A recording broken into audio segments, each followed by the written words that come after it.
Hello friends, welcome back to our channel.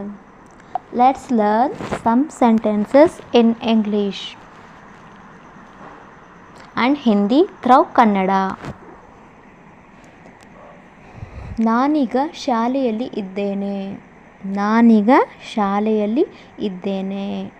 I am in school now. मैं अभी school में हूँ. ಅವನು ದೇವಸ್ಥಾನದಲ್ಲಿ ಇದ್ದಾನೆ. He is in the temple. वह मंदिर में है. ನಾವು ದುಃಖದಲ್ಲಿದ್ದೆವು. We were sad. हम दुखी थे. ಅವಳು ಸೋಮಾರಿಯಾಗಿದ್ದಳು. She was lazy. वह आलसी थी.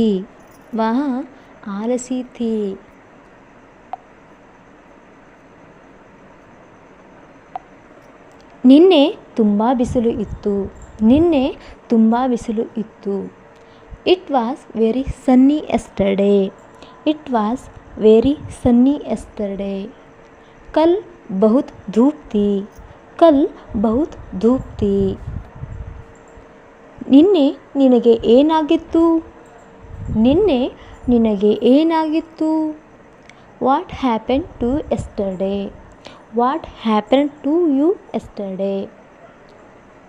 कल तुम्हें क्या हो गया था?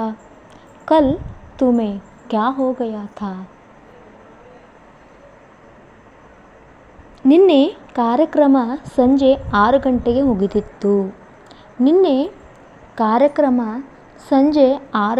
ಮುಗಿದಿತ್ತು. The program ended at 6 p.m. yesterday.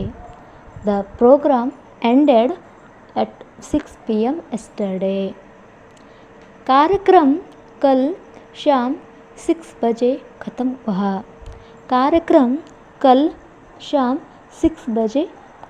हुआ. ಈಗ 9 ಗಂಟೆ ಆಗಿದೆ. It's 9 o'clock now. अभी 9 बजे है.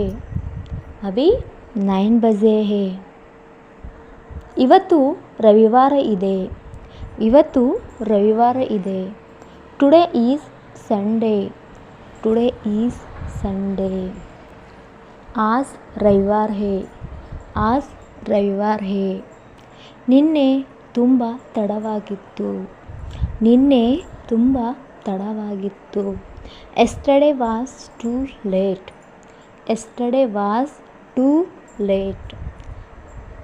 कल बहुत देर हो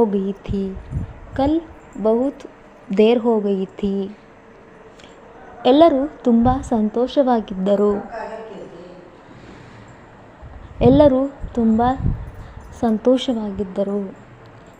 Everyone was very happy.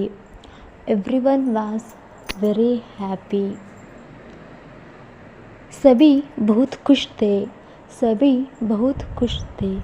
Thanks for watching. ಈ ವಿಡಿಯೋ ನಿಮಗೆ ಇಷ್ಟ ಆಗಿದ್ರೆ ಲೈಕ್, ಶೇರ್ ಆ್ಯಂಡ್ ಸಬ್ಸ್ಕ್ರೈಬ್ ಮಾಡಿ.